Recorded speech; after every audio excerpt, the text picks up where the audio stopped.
everybody? It's me, Toyzilla, and we have another episode of Toyzilla Streams Book Club. Now, I hope y'all been keeping up with the previous chapters. If you haven't by now, I want y'all to go on to the YouTube channel, search for Toyzilla, look for the bell bot symbol, and go ahead with book 1 and, catch up on up to chapter 18. That's the one we're doing today. The Looking Glass Wars, Book 2, Seeing Red, Chapter 18 by Frank Better. Now, I hope y'all like this series just as much as I have up to this point. It is really keeping me captivated, and I'm really loving the whole Fractured Fairy Tale series of the true story of Alice in Wonderland. It just got me all goosebumpy and stuff. I know what y'all thinking. I know. Toyzilla, haven't you read this series before? When I was younger, yes. But that doesn't mean I can't dive right back into a good book. This ain't the never-ending story. Well, what if it was? No, I'm kidding. All right, let's go ahead and jump into it, shall we? Now, we're just doing chapter 18 today because it's a little bit of a chunky chunk. And, I usually do the 2 or 3 chapters, just depending on the length. That's how I do it. I just go through them. Well, let's get started.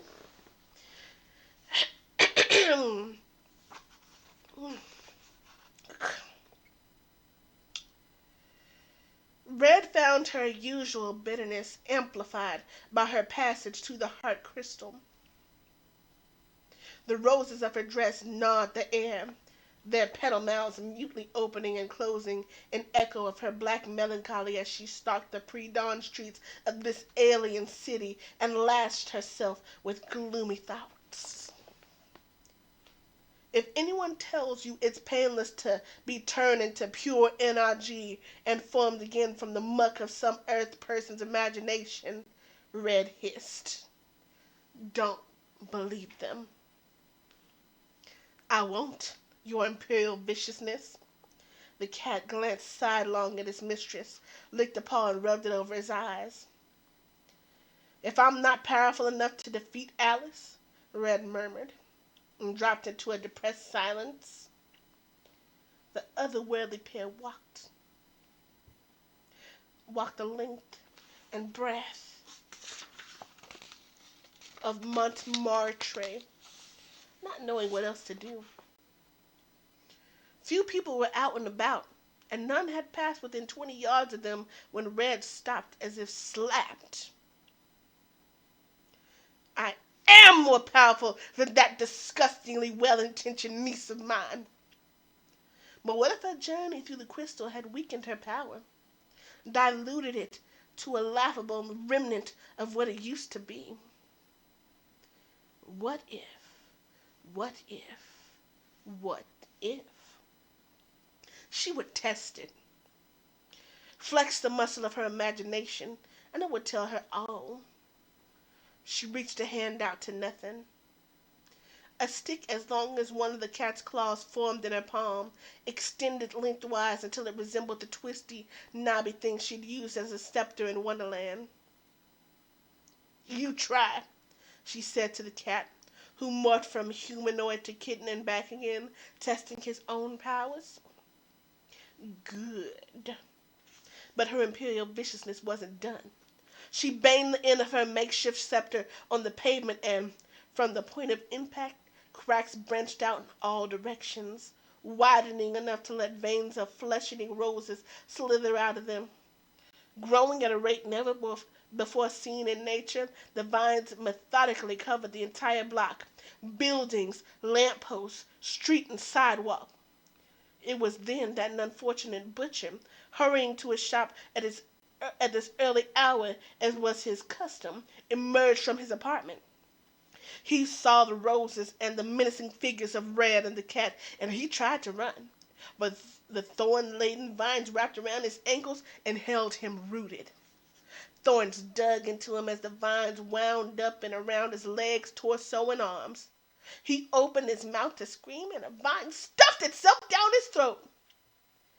It's like watching an enjoyable narrative on an entertainment crystal back on Mount Oscillation, Red said as the roses finished with the butcher. She motioned with her stick, a conductor leading her orchestra, and the roses retracted into the pavement's cracks.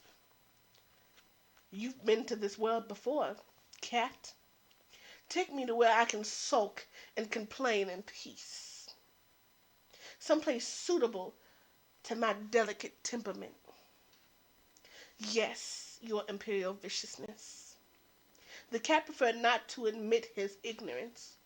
True, he had recently plunged through the pool of tears and traveled to Earth in his hunt for the exiled Alice Hart. But nothing looked familiar to him, and he was certain that he had never been in this city. He led Red through a series of turns and along countless blocks. They rounded a corner and came upon the dead butcher. They had traveled in a circle. You don't know where we are, Red asked. Her voice was so quiet that it made the fur between the cat's ears stand on end. He hadn't risked the leap into the heart crystal only to die now. When I was last on Earth, he said cautiously, I must not have come to this city. Tell it to the steel, Red snarled, conjuring the end of her stick into a blade with which she was about to pierce him when... I have only one life left, he reminded her. She held the spear aloft, ready to strike. With a grunt of vexation, she lowered it, imagined the blade end back into a non-lethal nub, and jabbed it against his chest with every other word.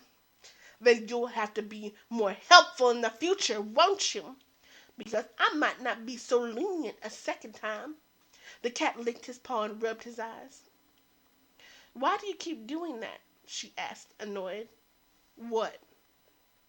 Red pretended to lick her hand and rub her eye. Don't take this the wrong way, your imperial viciousness. But I look around and everything is clear and hard, except you. You're blurry. You're not so clear yourself, Red snapped. It's probably just the lingering effects of the heart crystal. She had noticed it too. The cat out of focus while everything around him was clear and distinct. It was the same whenever she looked at any part of her body. She seemed to exist within a soft fuzz, the edges of herself dissolving into the surrounding air. Not until she and the cat passed the furniture shop on the Avenue de Clichy and she glimpsed her reflection in an overlooking glass did she understand the cause. That hack of a painter. His style was too soft. His coloring too gentle. She exploded the mirror into thousands of fragments with the force of her anger. I'll kill him! The cat was all for it, but neither he nor Red could remember the way to the painter's studio. Her imperial viciousness focused her thoughts, searched for him with her imagination's eye. But she wasn't sure where to look. No vision of the painter or his studio appeared. Instead, the eye of her imagination alighted on a crumbling stone staircase, half hidden by garbage in an alley behind a charcuterie. The bottommost steps were lost in darkness as unremitting as the grave, a darkness that, for generations, had attracted lesser beings given to black imagination, occultists, drug addicts, outcasts seeking a shelter devoid of society's judgment, thieves and murderers seeking refuge from the police. Come, Red said. I found a place for us. Descending the crumbling stairs, enveloped by the darkness, Red and the cat entered a dank catacomb whose size was belied by the echo of their footfalls. Red conjured a throne for herself, its seat in the backrest resembling a splayed open rose blossom, its legs and armrest thick, petrified rose vines. Her imperial viciousness flopped down into the throne like a woman falling into her favorite chair after a hard day's work. You best remember how to return to Wonderland, she warned the cat. I remember, your imperial viciousness. The portals look like ordinary puddles. I'll know them when I see them. Let's hope for your health that you will. But it'd be no use returning to Wonderland now, when my army is at best scattered and at worst imprisoned in mass. Her assassin began to clean himself. With your strength and power, you could rule as much of the world as you wanted. Oh, you could rule as much of this world as you wanted. Red's nostrils flared with impatience. I know it's difficult for you, cat, but try to use your brain, as small as it is. Why would I want to lord myself over this world when it's nothing but a weak reflection of my birthplace? Wonderland belongs to me. I intend to get what's mine. Wonderland? Echoed a voice in the dark. How long it's been since I've set foot on her soil. A flickering glow bobbed toward them from the distance of a tunnel. A torch, carried by what appeared to be a dead man, as emaciated as he was and having the complexion of a week-old cadaver. He was dressed entirely in black and wore black gloves. In addition to the torch, he carried a violin case. With him was a tall, bald albino with elongated ears sprouting from his head and a map of veins visible beneath semi-transparent skin. A near twin to Bibwit Hart, identical in every feature except that his nose was more pointed and his cheeks pitted with acne scars. Neither he nor his cadaverous companion showed signs of alarm at the sight of creatures as extraordinary as Red and the cat. Are you from Wonderland? The albino asked. Red knew a member of the Tudor species when she saw one. She also knew that the tutor before her must be a criminal, someone who had leaped into the pool of tears to avoid prosecution in Wonderland courts and make what life he could for himself in this antiquated world. She must have considered such ex-Wonderlanders sooner. She could put them to nasty purpose. What business is it of yours where we're from? It's none of my business whatsoever, the stranger answered. It's just that I used to have a few friends in Wonderland. The one I'm most curious about, however, I can no longer with justice call my friend. Justice is overrated, Red brooded. Quite, the stranger agreed. But perhaps you know this former friend of mine. He's a tutor, as am I, and he likely holds a position of eminence in the queendom. His name is Hart. Everyone knows Bibwit Hart, the cat said. He's tutored 3 queens. With growing interest, Red asked, Who are you that you've made an enemy of him? My name is Valrath. Mr. Hart and I were in the Tudor Corps together many, many moons ago, when Queen Issa was still a newborn princess. We were the top 2 students in our class, but for as long as we were in the corps, Mr. Hart remained first in class, while I was supposed to be content with second. I am incapable of being satisfied with second place in anything.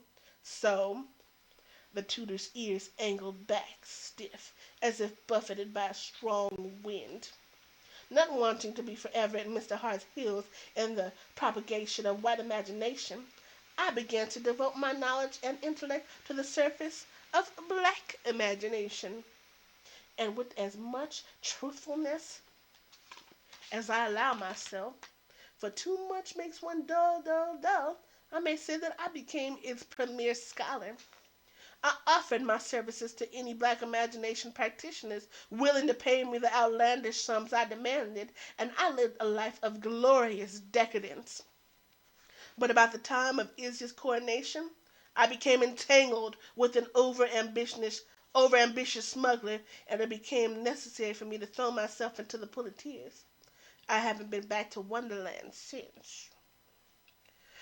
A graduate of the Tudor Corps in the service of black imagination? A scholar of malice and foe of Bigwood Heart? It was time for Red to announce herself.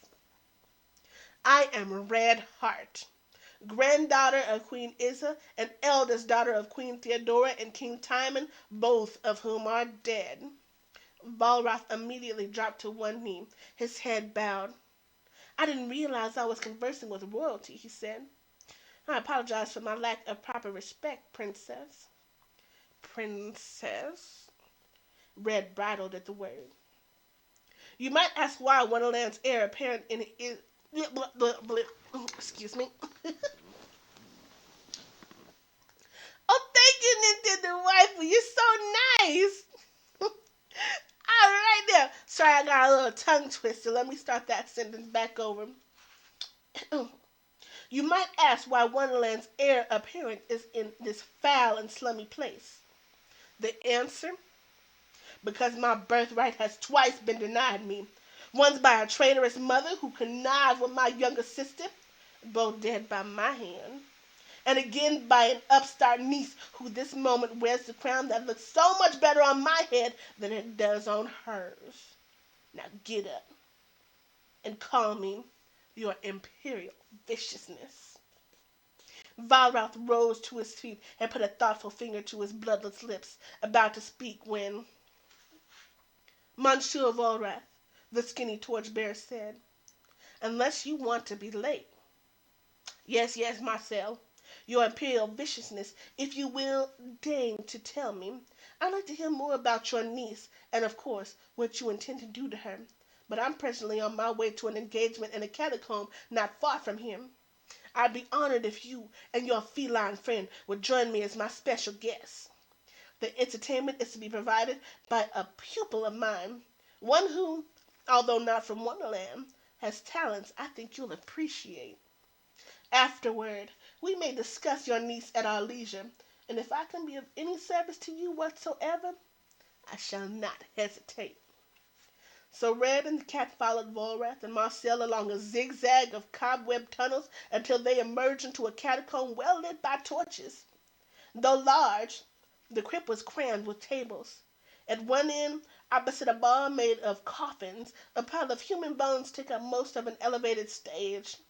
In the center of the room, a heavy-set man with an ink-dark mustache was urging on what appeared to be waiters readying the room for an influx of customers. "Chop, chop!" the man was booming. "Chop, chop! Noir's performance will begin on time or not at all. Marcel, where have you been?" "Forgive my delay, Master Sacranois," Marcel said. "I'm to blame for our tardiness," interrupted Valrath. "But I've just made what I hope will be a profitable association for all of us. This is her imperial viciousness, Red Heart, and her feline companion, who have just arrived from my former home." Addressing the Wonderlanders, he said, "This robust gentleman is Master Sacranois, a former apothecary from lions gifted in a particularly unsavory practice of black magic." "A master, is he?" Red said, amused. Sacranois eyed the visitors. "I hope the lack of focus so evident in their persons doesn't represent what's within their heads. I need to check on my bones." The magician hulked over to the stage, where he made a great clatter rearranging femurs and pelvic bones and skulls. "Master Sacranois has never shown much talent for courtesy," Valrath said, "especially before a performance. Come, we shall sit at the best table in the house." The tutor led Red and the cat to an alcove at the left of the stage, separated from the main room by a curtain of heavy black velvet. Within the alcove was a single table. "We should be comfortable here," said Valrath. "We have an unobstructed view of the stage, but if I pull the curtain part way closed, like so, we have complete privacy, as we're out of sight from the audience.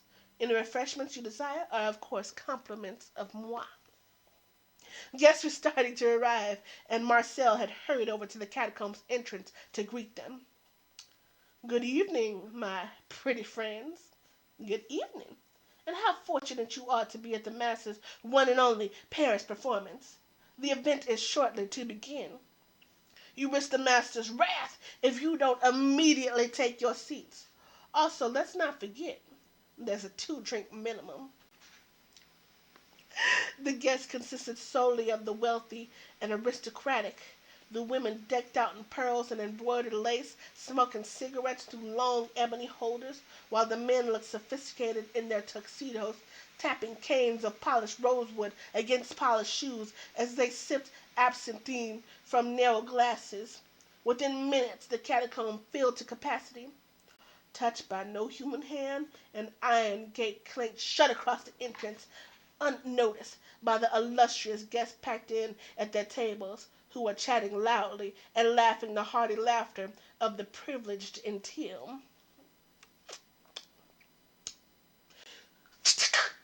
The room fell dark, the torches miraculously snuffed out as one. A woman screamed. A ripple of titillated laughter passed among the tables. A violin began to play a melody at once languid and stern, the work of no known composer. With a sudden crack of breaking wood, voila! A single cone of light illuminated Sacrano's standing center stage before his pile of bones. In the light's dusky reaches, black-gloved Marcel could be seen playing his violin. Hurrah! The audience cried. Sacrano, magician extraordinaire! They rose to their feet, whistling and applauding and calling out in approval. Sacrano put a finger to his lips.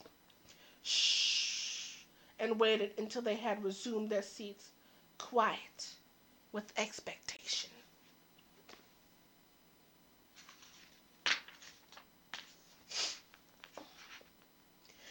It is said that when a person dies, he began in a voice that seemed to address not those before him, but a numberless multitude as yet unseen. Whichever of his animal appetites are left unsated at the time of his death do not die but live on in the ether, and the very air we breathe, waiting to take up residence in another. I say, let the dead have their appetites back. Give the dead their appetites, the audience shouted. Sacrano closed his eyes and his lips moved in an incantation impossible to hear over the strains of Marcel's violin. The bones piled behind him began to shift and creak. Ooh, someone moaned in imitation of a ghost, and everyone laughed. Neither Sacrano nor Marcel seemed aware of the audience. The one mesmerized by his own incantation, while Marcel's melody rose to a crescendo, his bow streaking faster and faster on the strings of his violin. The bones skidded and scraped across the stage, arranging themselves into complete skeletons, and, as if sprung from their very marrow, rotted burial clothes formed, hanging loose from hips and shoulders. The audience sat, rapt and horrified. The resurrected dead turned empty eye sockets on the crowd, fleshless jaws moving up and down in a grotesque imitation of speech, but the sounds coming from those empty throats and tongueless mouths and which passed through clicking teeth were no imitations. Hungry, the skeletons chanted, stepping off the stage and moving among the tables. Hungry! Hungry! Hungry! One gentleman, who'd been gulping absinthe with abandon, mumbled that magic was only harmless illusion. He got to his feet and began to dance with the nearest skeleton, reached out to twirl his skeleton partner, and the skeleton's jaws clamped down hard on his hand. With a relentless turn of the skull, it tore off 3 of the man's fingers and swallowed them, and they clattered through its ribcage and fell to the floor. Shouts erupted. In an instant, tables were being overturned, glasses broken, drinks flung into the air, torches knocked from the walls, setting fire to the puddles of spilled alcohol. The iron gate remained locked, the audience trapped. Again and again, the skeletons lurched at them with hungry jaws. Yet the dead were unable to fill their bellies. Every swallow of living flesh passed down through their empty rib cages and splattered on the floor. Hungry, they chanted. Hungry! Hungry! Sacranor gazed upon the carnage with pride. Marcel continued to play his violin, though his melody was now drowned out by screams and moans. Red and the cat remained with Valrath in the alcove, its curtain pushed completely open so that they could get a better view of things. The last guest collapsed to the floor. Marcel set down his violin, and for a time there was only the sound of the skeletons chomping desperately on the wealth of fresh kill. Then, "Bravo!" Red called out, bored with a single clap of her hands. Alerted to her presence, the skeletons turned, started jigging toward her, the snap and clack of their jaws answered by the eagerly chomping roses of her dress. Hungry, hung, the cat sprung from his seat. With a single swing of his arm, he shattered four skeletons into so many pieces that all the Sacranor's parts could not have put them together again. Don't waste your strength, Red yawned. The cat stepped aside and watched as, motioning with a finger from where she sat, his mistress sent one skeleton careening into another. She again gestured with her finger, and two skeletons slammed together and fractured to crumbs. She again gestured with her finger, and two skeletons slammed together and fractured to crumbs. Okay, that sounds better. Okay. But Red was not known for her patience. So she sucked air deep into her lungs, imagined the heat of Jabberwocky breath as her own, and exhaled, her breath hot enough to disintegrate every bone of every skeleton to dust. And even before she pressed forefinger against thumb to douse the numerous fires burning around the catacomb, Sacranor was bowing before her. "Forgive my former rudeness, your imperial viciousness. I didn't realize the extent of your powers, to which mine compare as a candle flame to the great fire of London. If you'll accept of it from such an undeserving wretch as here kneels before you, I'll offer you my eternal allegiance." As Red considered, she turned to Valrath. The tutor inclined his head and smiled, having expected his pupil to grant her proper respect all along. "You were right not to subordinate yourself too readily, Master Sacranor," Red said at a laugh. Red said at length. "I would find no value in the allegiance of a fool ready to give himself up to any old hag of black imagination who presented herself. I will accept your allegiance, for now, but if I ever decide you're useless, you are a dead man. To be killed by you is to be desired more than a life excluded from your service." "Bravo!" Her imperial viciousness laughed with genuine feeling. "Bravo!" Hardly 10 hours removed from the crystal, Redheart has found her first two recruits. And if Volrath and Sacranor were any indication, the army of ex-Wonderlanders and talented Earthlings she was determined to amass would be a stronger military than the one she'd used to wrench the crown from Genevieve. With a disciplined and single-minded purpose she would instill in troops so gifted in black imagination, she would not, could not, fail to overthrow her nauseatingly well-intentioned niece. All right, y'all. That is the end of chapter 18. I hope y'all enjoyed yourselves. Now, like I say, after every chapter that we read in the book, if y'all felt ever so inclined to be creative and make some artwork, I would love to see it. Send it into the Discord channel under the Creativezilla corner. I would love to see just what you come up with. But if not, again, just continuing to join us as we read through this miraculous book. Remember, this is a 3-part trilogy, and we're only on book 2. So I want y'all to stay and continue with me. All right? For the rest of the night, I'll bid y'all adieu. We are ending soon, and this has been another episode of Toyzilla Streams Book Club. All right, everybody, goodbye. Toyzilla is out. Peace.